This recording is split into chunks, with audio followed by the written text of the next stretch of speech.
Hello friend जुहार जय मां Samalei welcome to my new blog. तो देखुन फ्रेंड इटा आमे आसीछु आज यात्रा देखबार लगी।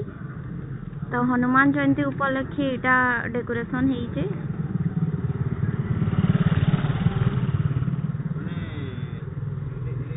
आ इटा हला हमर हनुमान मंदिर।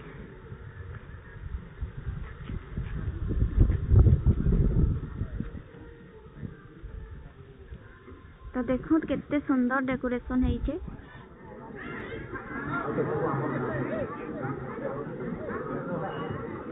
ठीक अच्छे एवं आम बाहर प्रतियोगी मैंने सरी जाइए मु देखुची जितोटी ट्रॉफी अच्छी आमर गाँव छुआ मान प्रतियोगी मान देवा चेष्टा करूँ जहाँ जदि रही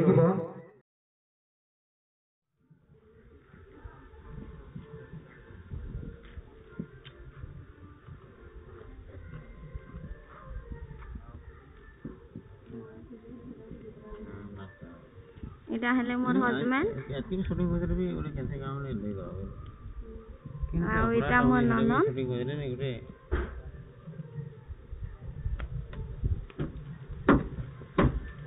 आ इटा विभा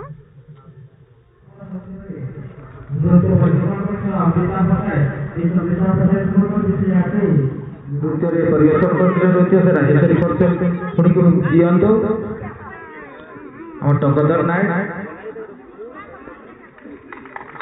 मो कान्हाटा बड़ा रंगीला मो कान्हाटा बड़ा रंगीला से गुणी प्रतियोगी दुई जन को पुरस्कृत करवा आभा मिश्रा एंड पायल पाणिग्राही आभा मिश्रा एंड पायल पाणिग्राही।